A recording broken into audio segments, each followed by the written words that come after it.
Welcome back to the podcast. This week, we'll be discussing how to navigate changes within family dynamics as our children continue to grow. We'll be reflecting on the different changes and stages that children and families go through and the importance of maintaining healthy relationships throughout these. We'll have Susanna's book to guide our conversations as we hope to encourage you around your parenting journey. So, Jen, on the parenting journey, Max and Ears are 6 and 8, 10? Yeah. 6, oh, man. 6 and 8. 6 and 8. Oh, I got it first off. Yeah. So this whole changes and stuff, what changes have you seen in your kids? Any funny changes, any cool changes?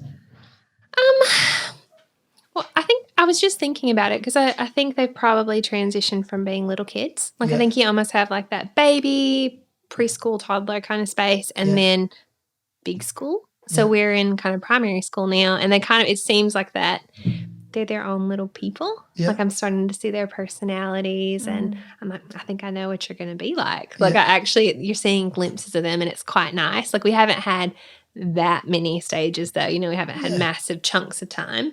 But yeah, it's interesting kind of even shifting from kind of that little kid to kind of should we call it middle kid? They're not big kids. Sure. Middle kid season. Yeah. Yeah. The different way they relate to you and to the world around them, I guess. Well, yeah. Even last week we were driving and Max has started sitting in the front seat because he's tall enough that it's safe. He's a big boy.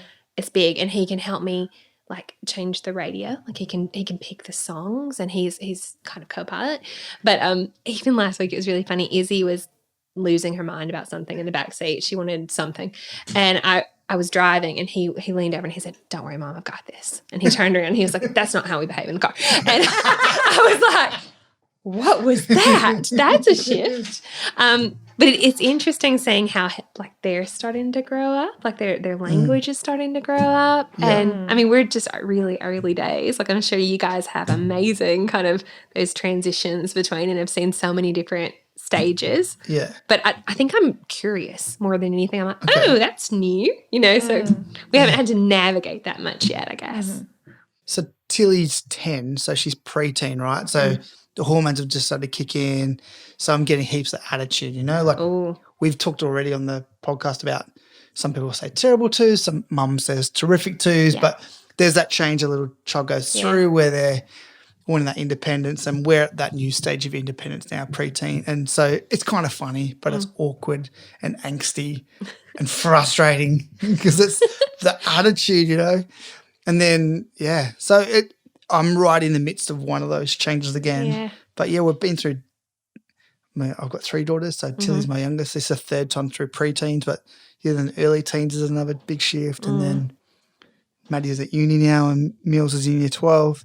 So they're both going through significant changes. Oh, that's a big season too, they're about to leave home and start to be an adult. And Yeah.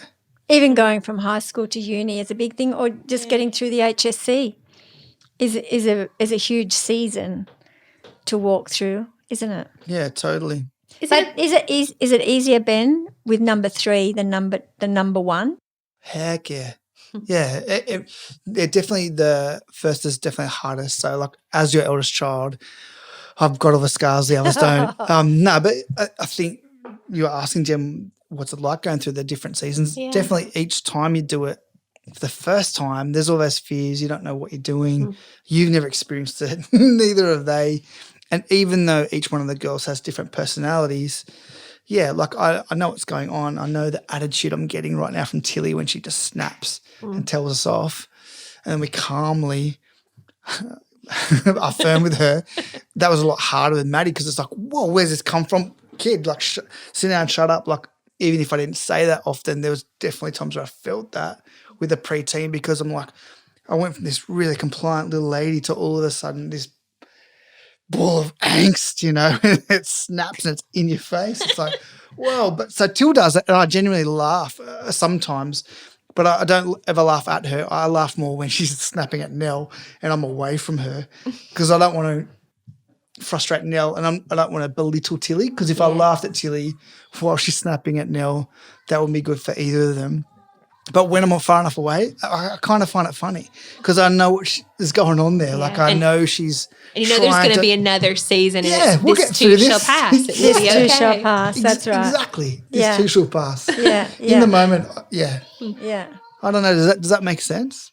I think it does, because I think it's one of those things, like, when it's new, you're kind of like trying to figure it out, and there's probably like angst on both sides. But then, like, I kind of think like that curiosity, like, oh, what is going on here? And like kind of separating from it a little bit. I think that's where it's good to have all the aunties. Like all the aunties and the different generations of aunties and uncles, and like go, well, I know Suzanne often say like that worked with kid number 3, that worked with grandkid number 5. Like that perspective helps navigate those seasons much better. Yeah. And hopefully that's what this podcast does for people who don't have that extended family or that extended community. And also my book, that was the whole reason of writing the book, was for people to see that, you know, it's okay when we're going through parenting. It's not, often we're going to feel like we don't have the answers. Often we're going to feel like, oh my goodness, what do I do next? And then the fear comes in because you're frightened that you're failing. You're frightened that your child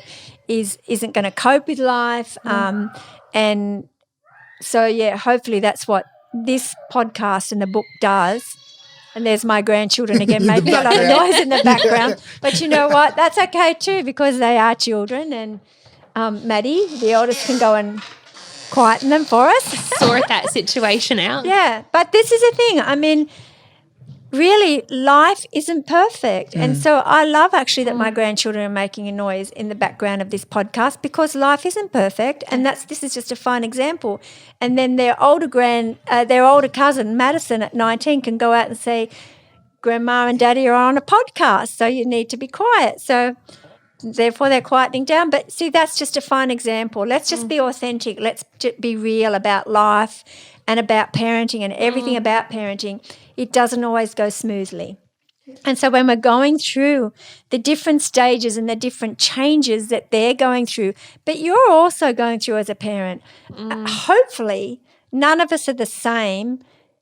When we look at ourselves as in our 20s, then we're different in our 30s, we're different in our 40s, 50s, and so on. And so we have to realize that they're not the only ones changing. We change as well. And often people around us and in our family need to be patient and tolerant with us when we're going through our changes. But you know what? It can be beautiful, very challenging, but beautiful. And that is what life's about. It's not perfect, but we can go through these challenges and the different stages and keep the relationships healthy when we are authentic, when we are open, when we still value the person for being the person, not for their behaviour or for what they're doing for us or to us or whatever. But we're valuing them just because they are our children, or we're valuing them just because they are our partner or whatever, but they're our family member. You know, that saying that sometimes people say derogatively, you can choose your friends but you can't choose your relatives. That is so true, right?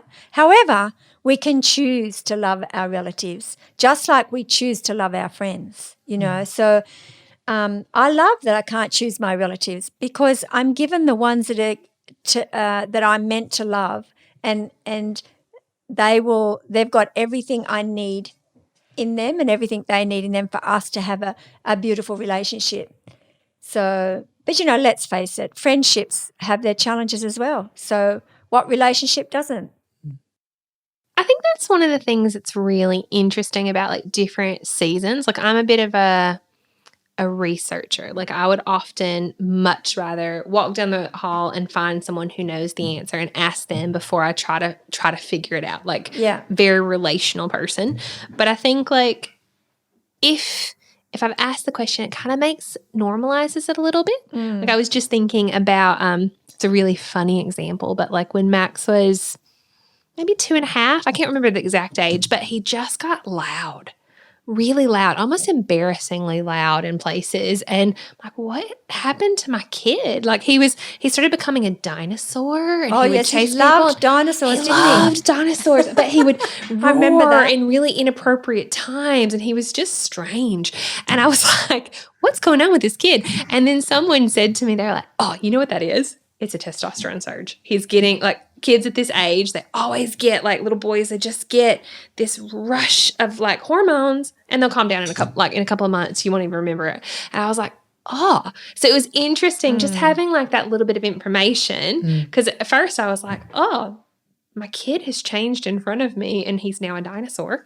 But then having that experience and just thought, oh, like, but this is why. So instead of it being something that was weird and unknown, it was something that was, like, actually kind of funny. Now I think back and I'm like, yeah. Yeah. I remember Max when he was a dinosaur. All the time he was a dinosaur. It was Everything so was funny. about dinosaurs. But, you know, we find that, to be honest, in the preschools, little boys in particular love dinosaurs from about 3 on. Yeah. That and superheroes, and when you see their whole personalities change when the dinosaurs come out, you know, all of a sudden, whoa, they're nice and aggressive. But that's part of being a little boy. It was actually, it was really funny because Max was quite scared of new situations, but Dinosaur Max was not scared. Oh, wow. So the moment you could tell he'd be nervous walking into a place, and then he'd put out his little T-Rex arms and he'd do like a big roar, and then he'd just like go in with confidence because it wasn't him. It was a dinosaur. Yeah. Wow. That's good. Yeah. It's interesting reflecting on that. You were saying that you were proactive and you went and looked for information or to talk to people about that. I think as a dad, I don't know if it's being male, it just might have been my journey. Sometimes I felt a bit alone in some of that stuff, felt a bit stuck, not knowing.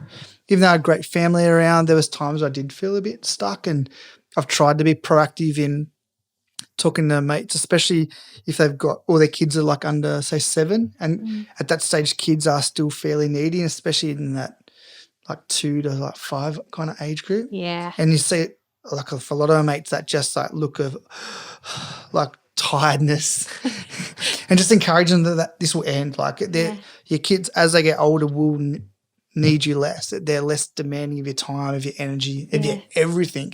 But in that season, it can feel so overwhelming. So I've tried to be more proactive with the boys and go, hey, it's okay.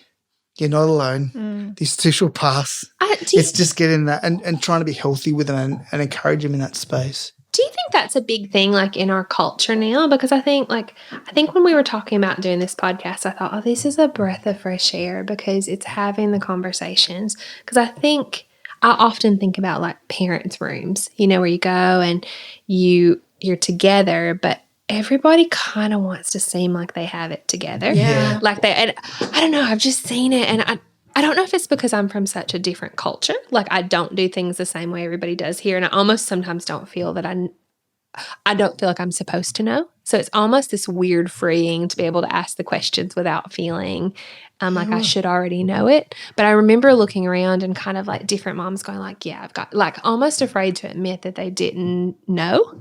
And I think it's one of those things that's just so helpful and lovely to go, I have no idea. Like, you know, so many times I have no idea what's going on here. Like, there's elements that, I'm pretty good at, but there's a lot that I need to ask for help.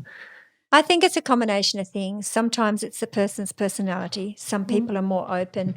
Like you and I, let's face it, Jen, we're very relational.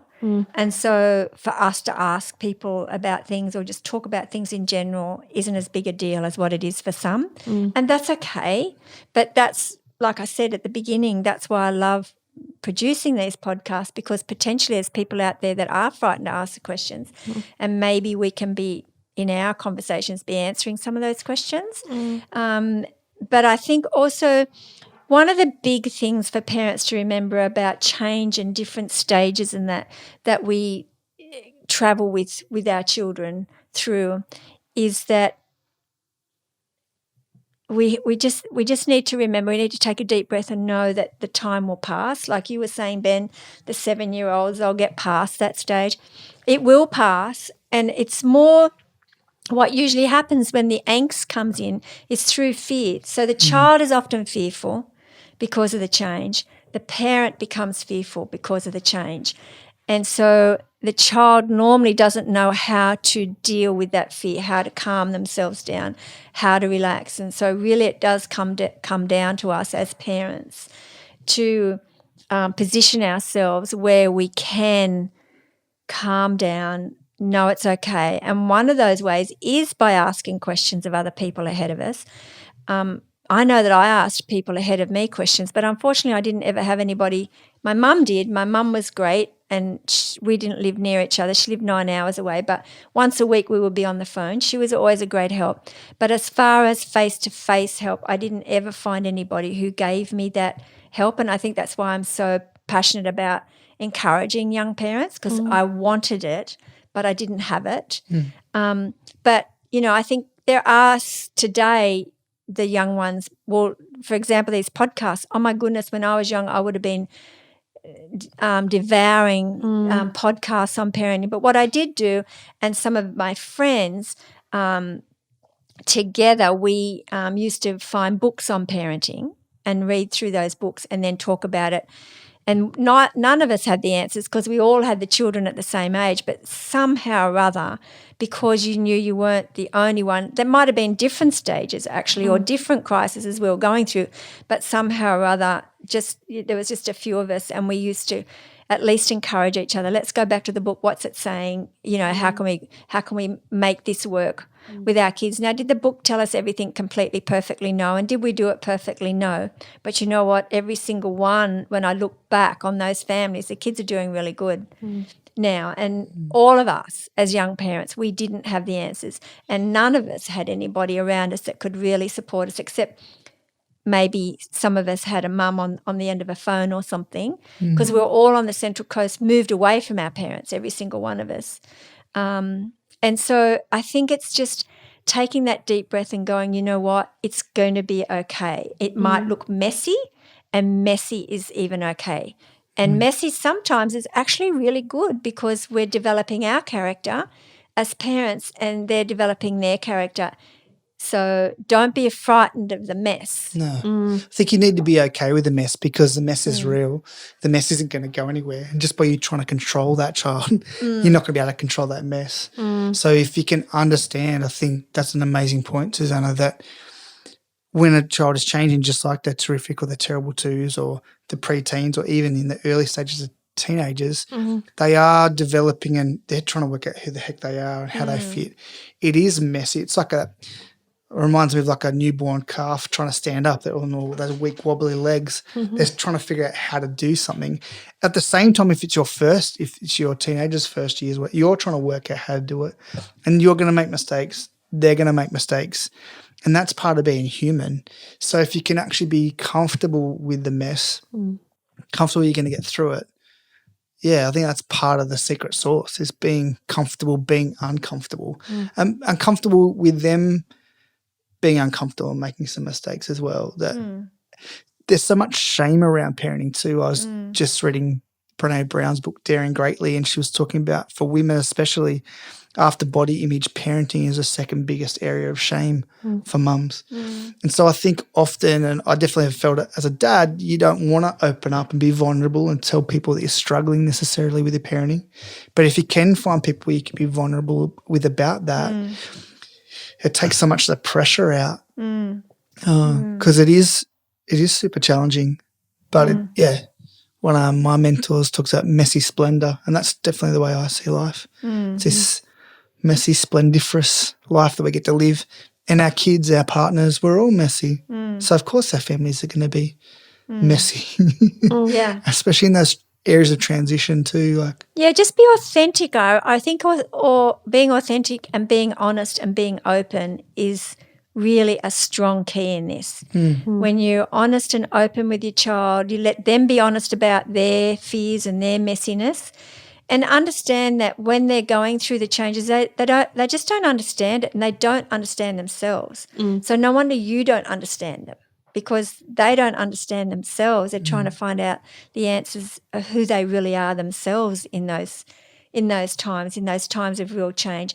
And then if you throw in, some people move from one area to another when the child's that age, or there can be all sorts of, there might be a death in the family, or a very long, arduous illness in the family. There can be all sorts of things that come in. So we have to be looking at those sort of things, you know, not just accept that there's change, but okay, there's change happening.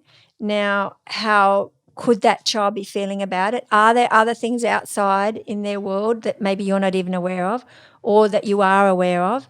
And then talk it through. And even if they don't, particularly with teenagers, even if they don't have much to say, if you just let them go, if you just say to them, look, I'm here for you. I don't understand what's happening at this time either. We're in this time of change. Change is scary. Yes, this can be scary for me as well, but together we can get through this. And so just be honest. Don't pretend you've got all the answers with your children either, you know. I think as a young dad, I tried to force change too. Like if the girls say change school and they weren't coping with that, I'd want to try to give them all the answers, and so they'd, you know, all of a sudden be cool with it or whatever. I'd try to force change. Whereas I think one of the things I've learned to do is to try to be present with them during change and let change happen in a way that's natural for them rather than, and my role is actually to be present, is not to be the Fix it. Yeah, I'm not meant to fix it. No, I don't know if that's a guy thing or whatever, but I've definitely learnt to fix a lot less and just to be more I present. think it's a girl thing too. I'm a fixer over here. Okay. I think it's a natural parent thing because who wants to see their child be going through difficult times? Nobody does. And if we can and if we could, we would fix it for them. Okay. And I know myself, I didn't sit with you children enough in the middle of your messiness. I did, but I could have improved on that and done it more. And when I wasn't sitting in that messiness enough was when I was trying to fix it. But I think, again, that's okay because that's a human thing. You wouldn't have the love and the feeling for your children if you didn't have that urge inside you to, if only I could fix this. I'm sure, Jen, you must have had that when Izzy was so sick as a baby in hospital. The thing that you really would have been wanting to be doing surely was, I just want to fix this. I want her fixed. I want everything to be okay. 100%. And even actually, that's probably a good example of like seasons changing, like where like I think about, she was probably cotton-wooled for a really long time and it's like a real conscious choice now to let her jump on her bike with all the other kids and run. You know, like when we protected her for so long, we had to make a actual, no, like she is really healthy and she's really well and she is really resilient. Like go, you know, like we don't need to overprotect her. But even acknowledging that season had shifted, was a massive thing. Yeah. I think that's a really powerful one. One I struggle with, I think most parents struggle with, is that changing season and knowing how much to let go when. Yeah.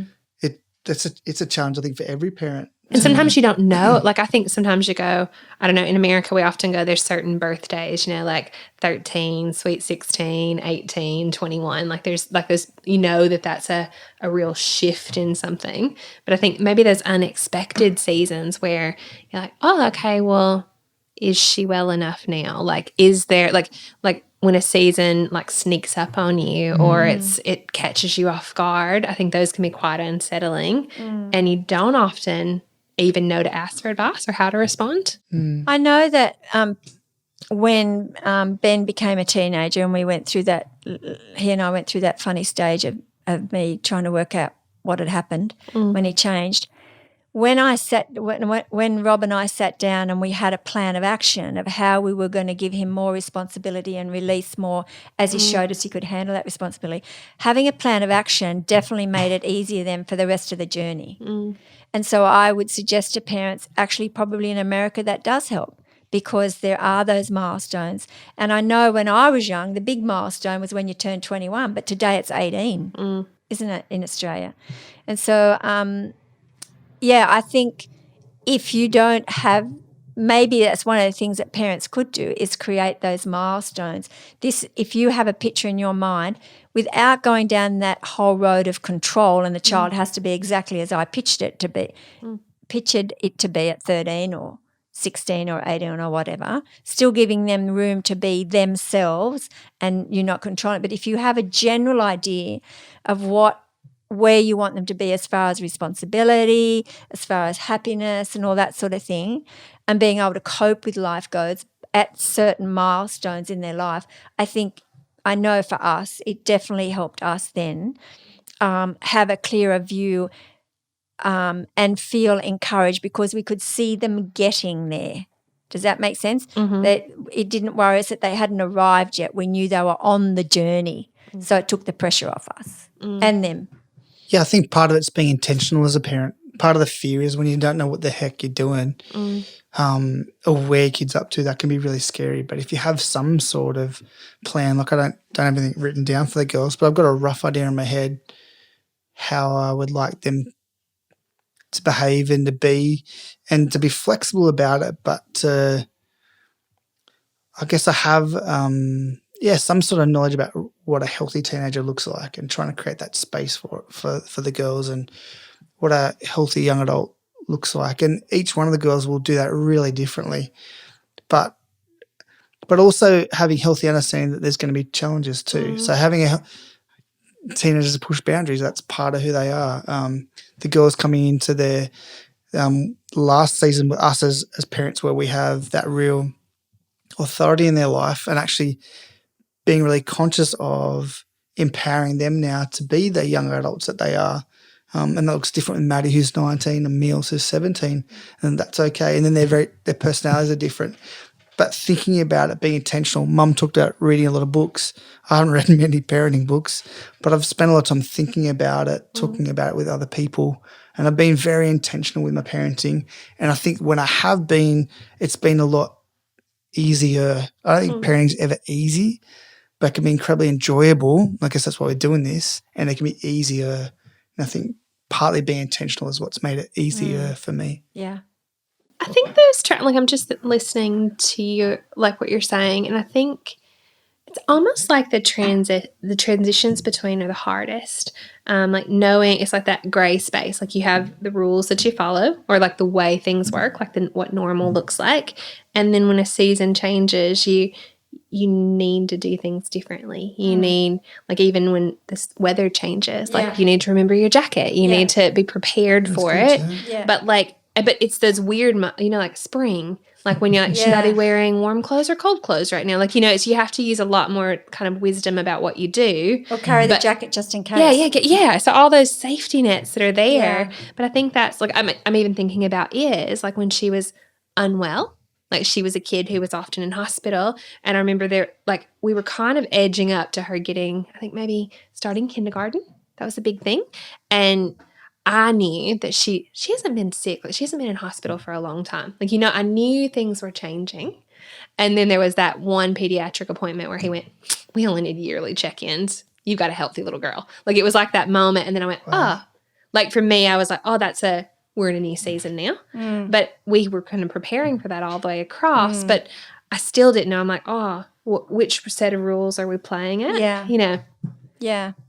It's and cool, the other thing that I always encourage parents with is that when the child is getting a little bit maybe stroppy when they're coming into teenagehood and even the 2-year-olds for that matter, it's actually a time to celebrate when they're being stroppy. As much as it's a pain in the neck, it is a time to celebrate because they're growing, they're developing, they're not babies anymore. Yeah. There's nothing sadder than seeing some children who are really underdeveloped and haven't been able to grow and haven't had the opportunity to actually be sassy and all that sort of thing because their development has been delayed somehow for some reason. That's a very sad thing. So it's actually a time to celebrate. Great, they're growing. I'm not really enjoying this challenging time at this point, but you know what? I'm going to turn around and enjoy it because I'm going to be thankful that they're growing and that they're actually becoming their own person. They're thinking for themselves, and in that process, they are going to create a few waves. And so it comes down to our choice again as parents. We can turn it around and see it as a positive, or we can turn it around and see it as a negative, one or the other.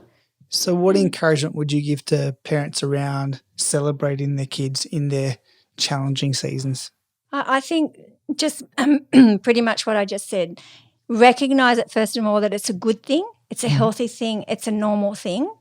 And get around people who can help you, or read books, or listen to podcasts, whichever way you can, to get the food of somebody that's been there, done that, walked through that journey. That's totally invaluable. And then take a big deep breath and admit to the child, look, this is just as scary for me as what it is for you, but you know what? We're going to make it, and we're going to make it really good. And speak confidence into them. Say, look, you're changing, you're developing, but I have every confidence in you that you're going to really handle this journey well, and I'm here for you. Believe in them, and believe in them again, knowing that they will come through amazing adults in the end. That's awesome. Can I just ask, like from a non-Bateman in this conversation, practically, because I love how practical and intentional you guys are, and I'm kind of that like watching person.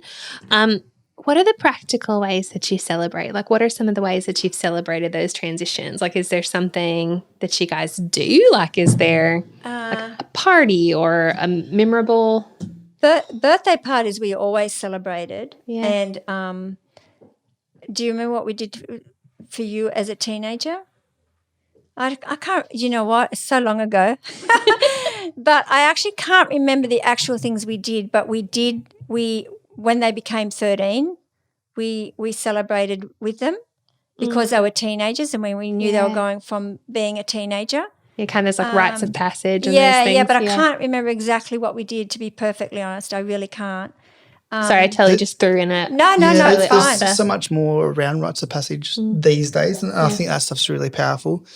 And Neil and I have talked about it with the girls, but we haven't done a lot of it. In fact, one of the things I'd like to do is I've talked to Maddie, who's sitting over there, about going away for a week together. I mean, she's 19, but we've talked about going overseas. That's probably not going to happen with COVID anytime soon, but just spending a week celebrating who she is as a young woman and the privilege it's been to be her dad, and even having some conversations about what the next season of our life together looks like as she moves into whatever that is. That's really cool. And trying to, so that's so I've been thinking about that. There are even camps you can do now around rites of passage, or really connecting with the kids through those different seasons and having those healthy conversations. Dad did some of that with me, less deliberately, where we'd have conversations about some of the big things I was going through. And I especially remember him he's done it for all of us lads, but when we got married, we went out with a whole bunch of other guys, and they just told us what it was like for them to be married. So as we're older, I think Mum and Dad tried a little bit more, but that whole idea of rites of passage is a much bigger thing now. It's a new thing in Australia, to be honest. It's interesting. Yeah, I think it's more common in other cultures than what it is in Australia. But I agree with Ben, it's becoming more common, and I actually think it's a great idea, a really, really good idea to market. But yeah, you look at other cultures other than Australia, and a lot of them are a lot more deliberate about it than what we have been in the past. I was just thinking about one of our friends, her little boy. I think they may be Tongan, but he won't cut his hair until he's 13. Yeah. Wow. So he'll have his hair like it's in like a cute little man bun now. He's like almost 5. But that's the thing, and but it's a really big thing that you go, and when you turn 13 and when you become like the responsibility that comes with becoming a man and becoming, it's something that he's known for a long time. So it's a real, like, you get to cut that, like a marking. I thought that's really cool. Like a lot of cultures do have that, which I think is really, really good. But you can make your own up as you go along. Totally. Yeah. Yeah. Oh, that was a really great question, Jen. I really appreciate that, because I think that's something that we can do more and more, and we can learn more about. Thanks so much for being part of the podcast today and our conversation. If you want to check out our social media, you can go to Instagram, Enjoy Parenting AU. On Facebook, we're at Enjoy Parenting. Our next episode is going to be around technology and safety, and we actually bring in a guest to interview. So thank you for joining our conversation today, and remember to enjoy your parenting roller coaster ride.